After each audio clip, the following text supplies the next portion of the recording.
Lena was a human. She lived on a large space station far away from Earth. Life in space was not easy for humans. Most aliens did not like humans. They thought humans were weak, slow, and emotional. They said humans could not follow orders and caused too many problems. Because of this, no alien wanted to hire a human for work. Lena was also a single mother. Her husband had died 2 years ago in a mining accident on a nearby asteroid. Since then, she had taken care of her little son all alone. Every day, she tried to find work. She needed money for food, medicine, and her son's education. But every day she returned home with empty hands. She woke up early each morning. She dressed in clean old clothes. She walked her son to a small alien-run learning pod. Then she started her long walk through the busy station, looking for jobs. The space station was huge, full of aliens from many planets. Robots moved everywhere. Loudspeakers gave safety warnings in many languages. Lena felt small and invisible. She walked into shops, factories, and offices. She always asked the same thing. "Are you hiring?" Most aliens did not look at her. Some just said, "No." Others said, "No humans." One alien even laughed. "Why don't you go back to Earth? No one wants your kind here." Still, Lena did not give up. She smiled politely and walked to the next place. Her shoes were getting old. Her legs were tired. But she kept going. She had only one hope left: the job board.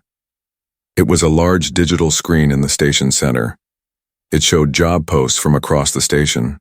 Most posts said things like, "Only alien species allowed," or "No humans, no children."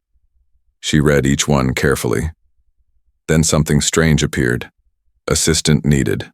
No experience. Human preferred. Bay 17C. Lena blinked. Had she read that right? Human preferred? That had never happened before. Her heart beat faster. She quickly made her way to Bay 17C. It was a dark, quiet part of the station.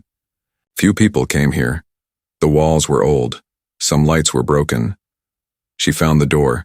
It was made of metal and had no sign. She knocked once. No answer. She knocked again. This time, the door slowly opened with a soft creak. A man stood inside. He was tall, strong, and serious. His right arm was made of metal. His eyes were sharp. He looked like a soldier. "You're late," he said. Lena was surprised. "I didn't know humans were allowed to run businesses here," she said. "They're not," he replied. "That's why I need someone like you." Lena didn't know what to say. Was this man dangerous? Was he telling the truth? "My name is Rake," the man said. "I run special cargo. No one asks questions, no one gives answers. You in?" Lena thought about her son. She had no money, no food, no choices. "I'm in," she said. Rake gave her a data pad. "Your first job is simple. Help me move these boxes, and if anyone asks, you've never seen me." The boxes were heavy and cold. Some made strange noises. One box started to beep. Lena stopped and looked at it. "What's in this box?" she asked. Rake gave her a hard look.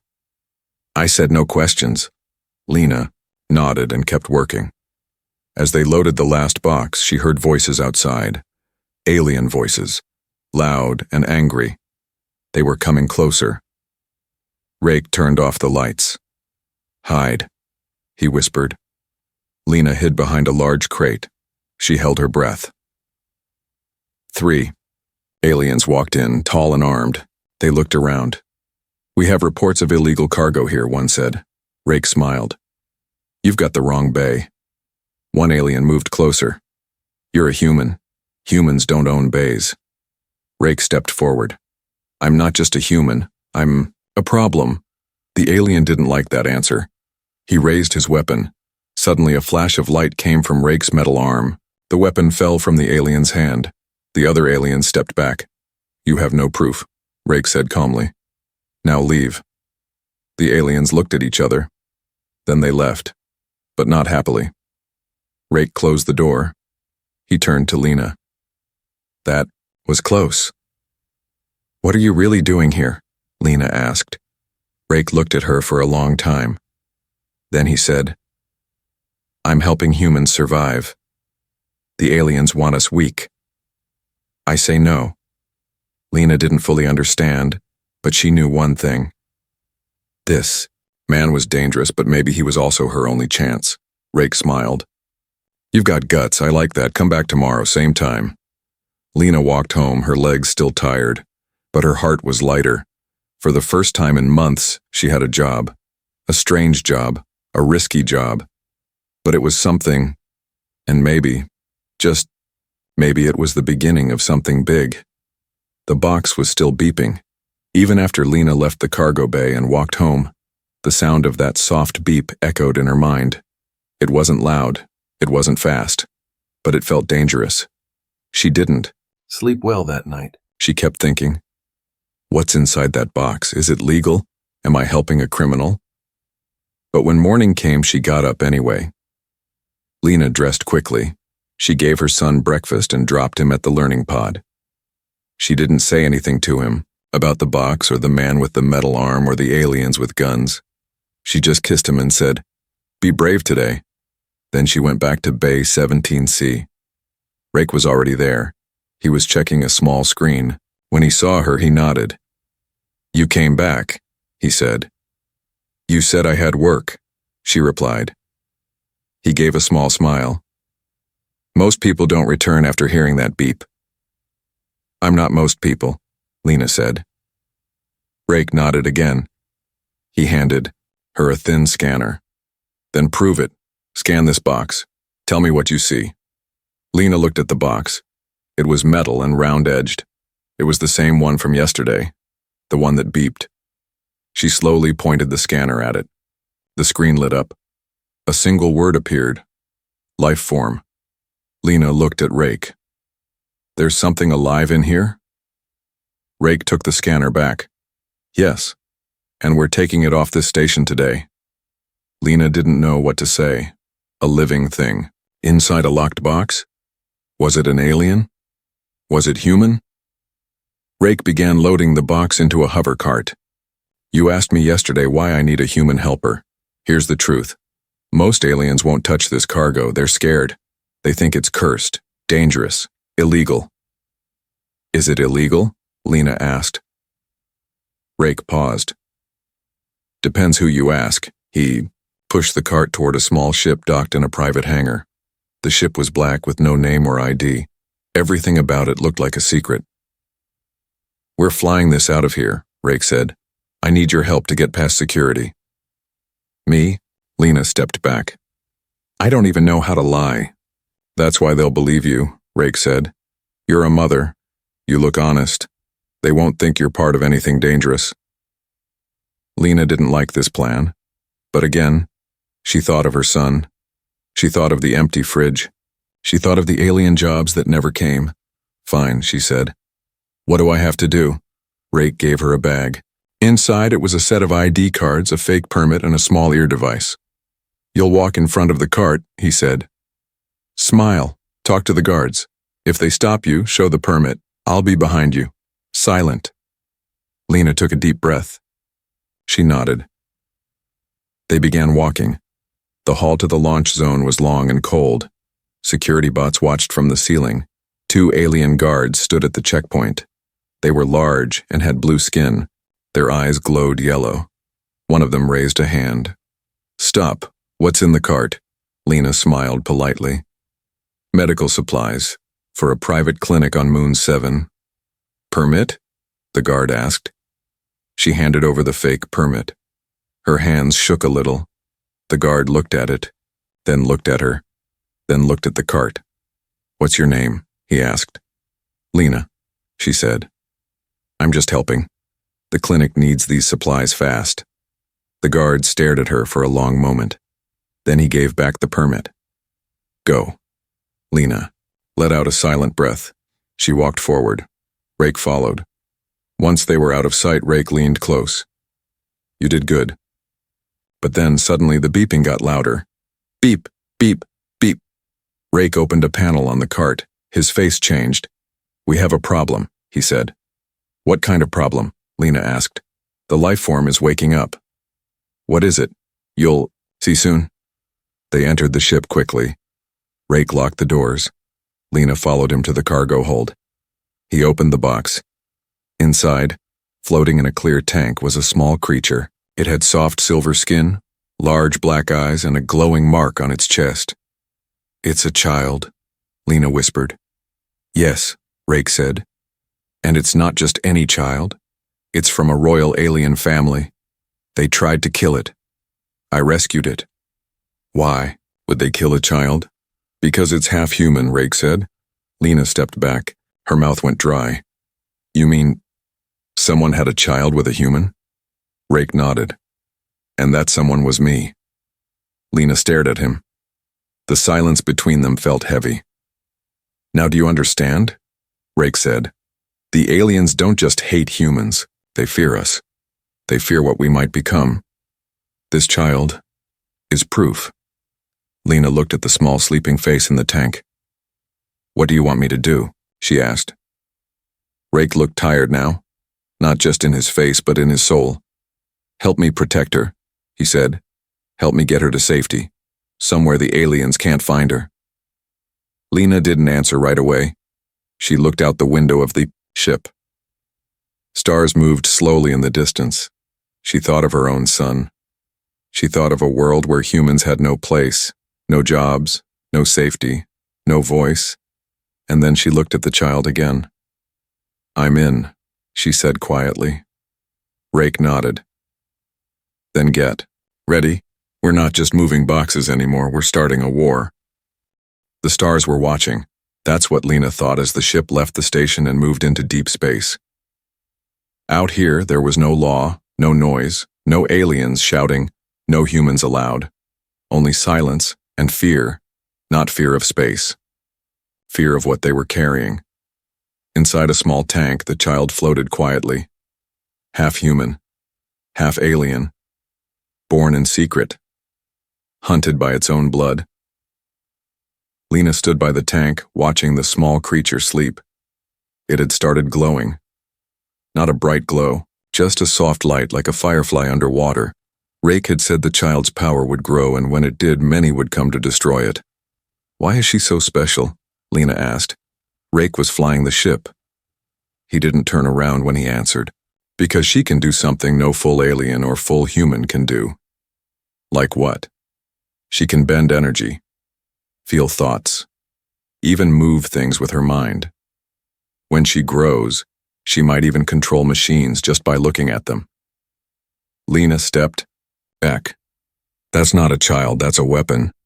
No, Rake said, that's a future. Suddenly a red light flashed on the control panel. Rake's face went hard. We've been spotted, he said. They followed us. Lena ran to the window. 2 ships were behind them. Fast ships, government ships. What do we do? She asked. We don't fight, Rake said. Not yet, we run. The ship jumped into light speed, the stars stretched into lines. The engines roared, but even into light speed, fear stayed. Rake changed course and flew toward a moon called Shara V, known for deep caves and old machines. It was a dead place, no cities, no guards, just sand, rock, and shadows. When they landed, Rake grabbed the tank with the child. We hide here, he said, just for a little while. They entered a dark cave. The ground was dry and cracked. Strange old symbols were on the walls. The air was heavy. Where are we? Lena asked. This used to be a human science lab, Rake said, long ago, before the aliens shut it down. As they went deeper, the tank began to glow brighter. The child inside was awake. Her black eyes opened. She didn't cry. She just looked calm. Then something strange happened. Machines in the cave turned on by themselves. Old lights flickered, screens glowed. A broken robot lifted its head. She's doing that, Lena whispered. Yes, Rake said. She's talking to the machines. The child lifted one hand. A floating metal ball nearby rose into the air. Then it stopped and gently dropped. Lena was speechless. She doesn't just have power, she has control. Rake nodded. That's why they're afraid she could lead a new age, one where humans and aliens are equal. Lena looked at the child again. And that's why they want her dead. Before Rake could answer, an explosion shook the cave. They found us, he said. 3 alien soldiers entered the cave, heavy armor, bright weapons. Give us the hybrid, one shouted. Rake stepped in front of the child. You'll have to kill me first, the alien aimed. Gladly. Then something impossible happened. The child raised her tiny hand. The alien's weapon flew out of his grip. It hit the wall. Then the second alien's helmet cracked open. The third fell to the ground, frozen in place. None of them could move. They were trapped by an invisible force. The child looked at them, not angry, not scared, just curious. She doesn't understand war, Lena whispered. She only knows peace. Rake touched the tank gently. And we have to protect that. The aliens dropped to the floor, unconscious. We leave now, Rake said. They'll send more. They ran back to the ship. Lena held the tank tightly. She wasn't scared now. She felt something else. Something she hadn't felt in a long time. Hope. As they launched back into space, Lena looked at the child again. You're more than special, she said softly. You're the future. And I'll protect you with everything I have. But far away on a royal alien ship, a shadowy figure watched them on a screen. She's alive, the voice said. Send the hunters. No more chances. The real danger was just beginning. The message was short. Target, confirmed. Child alive. Eliminate all. It was sent across 5 galaxies in seconds. No name, no voice, just orders. Cold and final. The ones who received it were not soldiers, not police. They were worse. They were called hunters. They didn't ask questions. They didn't take prisoners. And once they were sent, they never stopped until the target was gone. Now, they were coming. Lena didn't know any of this. She only knew that something was changing in Rake. He wasn't sleeping. He stared at the stars for hours. He kept checking the child's tank, scanning energy levels, running quiet tests. Is something wrong? Lena asked one morning. Rake didn't answer at first. Then he said, She's growing too fast. She's just a baby. No, he said. Not anymore. He turned the screen so Lena could see. The child's brain activity was rising, far above normal.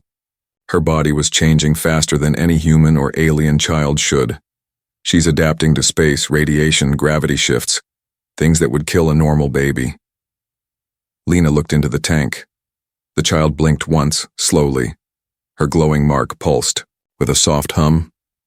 Maybe she's learning, Lena said. Maybe she's getting ready. For what? Rake asked. They didn't have time to answer. The alarm went off. A red light flashed across the ship. A voice said, Warning, ship detected. No ID moving fast. Rake's face went pale. They've found us again, he said. But this is different, no signal, no warning. That's how the hunters move. Lena's stomach dropped. What do? We hide. Again. But this time it wouldn't be enough. They landed on an ice planet called Tarsa-9. It was cold and empty. Nothing lived there. Wind howled like a beast. Rake found an old bunker buried under the snow. They went inside. Dark walls, broken lights, cold metal floors. We stay here, he said. No signals, no noise. But it was already too late. The first hunter arrived an hour later. It didn't walk. It floated. Its body was metal and shadow. Its face was a smooth black mask. It had no eyes, no mouth, just a glowing red circle where a heart should be. Lena saw it on the screen and felt her blood freeze. What is that? Rake's voice was tight. Death. The hunter scanned the area. Then it stopped. It looked up straight at the hidden camera. It knows, Lena whispered. Yes, Rake said. They always know. Then the hunter spoke. Its voice was like metal breaking. Human error must be corrected. Surrender the hybrid. Rake grabbed his weapon. They won't stop. Lena stood in front of the child's tank. Then neither. Will we? The fight was short and terrible. Rake fired first. The blast hit the hunter, but it didn't fall. It kept coming, slow and silent. The child, still in her tank, began to glow again. Brighter this time. Her small hands touched the glass. Her eyes locked onto the hunter. And then, everything stopped. The lights froze. The wind outside went silent. Even time seemed to pause. The hunter dropped its weapon. It floated back, slowly, like it was confused. Then the red circle in its chest turned blue. It knelt in front of the child. Rake and Lena stared in shock. "What's happening?" she asked. "She's changing it," Rake said, barely breathing. "She's rewriting it." The child lifted one hand. The hunter nodded. Then it vanished.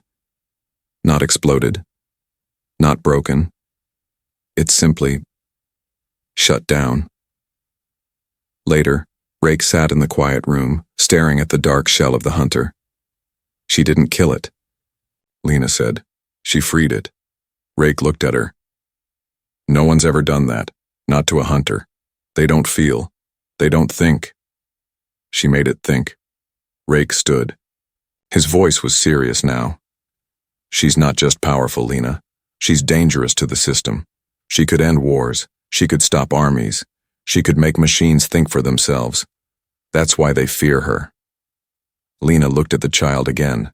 The glow was soft now, peaceful. "Then we teach her right. We raise her right." Rake turned away. "There's no more hiding. The rest of the hunters will come, and next time they won't fall so easily." "What are you saying?" "I'm saying it's time we stop running. It's time we find others like us. Humans, hybrids, anyone who still believes in freedom." "You mean start a fight?" "I mean start a movement." The message wasn't on any screen. It came as a whisper through the ship's metal walls. A pulse, a hum, a vibration in the air that only one being could feel. The child opened her eyes. She wasn't crying. She wasn't scared, but she was listening to something far away. Lena didn't hear it. Rake didn't either. They were busy scanning star maps, searching for safe zones and rebel signals. "We can't keep running forever," Rake said. "We need help. Real help." Lena looked over. "You said there were others." "There are. Some humans. Some aliens who don't agree with the council. But they're in hiding. Then we find them. It's not that easy. Most of them trust no one. And even fewer trust a man who was once part of the system." Lena frowned. "You never told me your full past, Rake." He didn't meet her eyes. "Some truths are too heavy." But the child was still staring at the wall. Then she pointed, just a small gesture, toward the corner of the ship where nothing was showing on any screen. "What is it?" Lena asked. The child blinked once. Then, without touching anything, she made a new screen appear.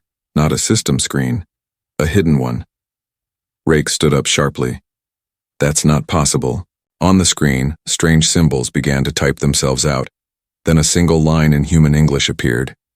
"If you can read this, come to the Black Drift. We remember Earth." Lena gasped. "Earth?" she said. "But Earth is gone, Rake. Finished. Destroyed. Burned by war. Nothing left." "Then who's sending that message?" Rake stared at the screen. "Someone who knows we're out here," he said. "Someone who remembers. Someone like us." The Black Drift wasn't a planet. It was a ghost, a drifting space field where old Earth ships were lost during the first human-alien war. A place full of dead metal and broken dreams. No one went there, which made it the perfect place to hide. They flew into the drift slowly. Wreckage floated all around. Half ships, burned flags, warnings written in every language. But among the broken things, there was light, a single working ship, and on it, a human signal. Rake sent a ping. No answer. Then the child reached out again. This time the ship answered. A hatch opened. Lights flickered. A message played aloud. Welcome home, survivors. Inside the hidden ship, there were 3 people. One old human man with a mechanical eye, one young woman with silver skin and dark hair, clearly a hybrid, and one creature no one could name, part alien, part machine, part mystery. We've been waiting, the old man said. We saw the energy spike from your child. She's the key, isn't she? Rake nodded. You knew about her? We knew someone would come, the man said. It was only a matter of time. The system is dying. The council is afraid. And that child, she is what comes next. The young woman stepped forward. She looked at the child. She's not the first hybrid, but she might be the strongest. Lena stepped between them. We're not handing her over. The woman smiled. We don't want to take her. We want to protect her and help you protect others like her. Then she tapped a screen. Hundreds of dots lit up. Safe houses, she said, across the galaxy, hidden, waiting, and full of people like you. Rake looked amazed. You've been building a network? For years, the old man said, quietly, carefully, waiting for the right spark. He looked at the child. Now, we think the spark has come. Later, alone on the ship, Lena sat beside the sleeping child. She thought of Earth, of how humans had once ruled their own world. She thought of the aliens who feared her, the hunters who hunted her, and the strange child who glowed in her sleep, full of quiet power. You didn't choose this, she whispered, but you're part of something big now. The child didn't move, but something in the ship's air shifted, as if the child was already listening to things far beyond. The signal wasn't supposed to exist. It came from a dead zone, a place destroyed 50 years ago in the human purge, a sector where no life had survived, no ships, no people, no machines.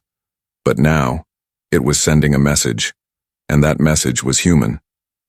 Rake stared at the signal, not blinking. The screen showed one word repeating again and again. Help. Lena leaned in. Could it be a trap? Rake shook his head slowly. No, this isn't alien tech. It's old Earth code, military, from before the council took over. He paused. It's my old unit's code. Lena's eyes widened. You were in the war? Rake didn't answer right away. He was remembering. The fire, the screams, the way his own people were abandoned.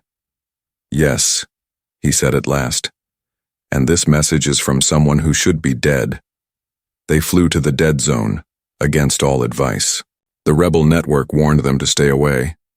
No one returns from that place, they said. But the child kept pointing to the stars, toward the signal. It was like she knew. When they arrived, the air was cold. Space was darker than usual. No light, no movement. Then they saw it. A single ship floating in the silence. Old, rusted, Earth-made. As they got closer, Lena gasped. The name on the side of the ship read, Astra 7, Earth Defense Vessel. Rake whispered, That was my ship. They boarded it carefully. Inside, the air smelled of dust and time. Lights flickered. Power was weak. But someone, or something, was keeping it alive. Then they found the room, and the voice. A machine sat in the corner, old, damaged, but still functioning. It looked up at Rake. Commander Rake, you are late. Lena stepped back in shock. That thing knows you? Rake nodded. It's not a thing. It's an AI. We called it Echo. It ran the ship. It saved our lives. Until the council shut us down. Echo's voice crackled. I saved one more life, Commander. She's in stasis. You must see her. They followed the AI to a cryo chamber. Inside was a human woman, frozen, alive, breathing, slowly. Rake fell to his knees. No, it can't be. Who is she? Lena asked. She was my wife. Echo explained everything. The Council had destroyed Astra 7, but Echo had moved quickly. It saved one life, hid the ship, sent the signal again and again, waiting for someone to return. I protected her, Echo said, because she was carrying something important. Lena looked at the frozen woman. She was pregnant? Rake stood up. No, she was carrying a list. A full list of rebel names, safe places, and old Earth tech that could help rebuild. Echo nodded. You must take her and the data. But the system will detect it, Lena warned. They'll know. They already do, Echo said. Look, a screen lit up. Outside the dead zone, 2 Council warships were moving fast. They followed your signal. Rake turned to Lena. We have to move, now. They carried the calm stasis pod back to their own ship. But the child had stopped glowing. She sat still, eyes closed, as if saving her strength. What's wrong with her? Lena asked. She's preparing, Rake said. For what comes next? As they took off, the Council ships began to fire. Lasers cut through the dark. Metal cracked. Alarms screamed. Then the child opened her eyes, and she screamed, not in fear but in power. The ship's systems went silent. Time slowed. Every enemy weapon froze mid-air. The warships powered down, and for one long second, the stars themselves seemed to pulse. Then everything returned to normal, but the warships were floating powerless. She stopped them, Lena said, heart racing. She stopped a whole fleet. She's becoming more than we imagined, Rake whispered, and the Council knows it now. Before the first warship fell, the stars were quiet. Before the Council feared her, the galaxy was ruled by cold. Long before the hunters turned away, no machine had ever disobeyed. But after she opened her eyes, nothing was ever the same. The rebels had gathered, ships from every corner of space, small, broken, worn, but full of people who remembered Earth, people who lost homes, people who lost hope. Now they followed a child who had never spoken a word. The girl with the glowing mark, the hybrid who turned machines to dust with a thought, the silent one who made the strongest warrior kneel. They called her different names, savior, weapon, monster, but Lena still called her one thing. Daughter. The final battle wasn't planned. It began when the Council dropped their fleet on the last free planet, Varian 3, a quiet world where refugees hid under frozen lakes and inside hollowed trees. The Council wanted to make an example, so they sent their biggest warship, the Eye of Order. The rebels were outnumbered, outgunned, surrounded. Rake stood in the control room, staring at the blinking map. They'll burn us before we even fire back. But Lena didn't answer. She was holding the child, and the child was glowing again, brighter than ever. When the Eye of Order fired its first cannon, nothing happened. The beam froze in the air, hung there, crackling, trembling, then shattered, like glass. The rebels gasped. What was that? One pilot asked. The child raised her hand, and the warship began to break apart, slowly, piece by piece. Not destroyed, rewritten, turned into harmless particles, floating lights, space dust. A whole ship erased without death. A message to the galaxy. Power doesn't mean pain. Then the Council made one last move. A hidden weapon. One that even Rake hadn't known existed. The Null Core. A device designed to cancel all energy. Biological, mechanical, and otherwise. A weapon that could erase the child completely. They activated it. The stars went dark. Ships powered down. Even time felt like it paused. The child's glow faded. She fell silent. Lena screamed and held her close. But Rake noticed something. The child wasn't dying.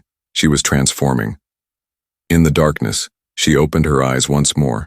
They were not human, not alien, not machine. They were everything. She rose into the air, slowly. No machines helped her, no engines, just will. She looked at the fleet above, the Council's great force, and then she spoke her first words. Enough. Her voice wasn't loud, but it echoed through ships, through mines, through stars, and the Council obeyed. Every weapon powered down. Every fleet turned back. Every hunter stopped moving. Not by fear, but by choice. In the silence that followed, something amazing happened. Council soldiers stepped out of their ships and removed their helmets. Some dropped to their knees. Some cried, because they felt it too. The war was over, not by force, but by awakening. Later, when peace talks began, no one knew what to call the moment. Some said it was a miracle. Others called it evolution. But Rake only said one thing. She reminded them they were still alive.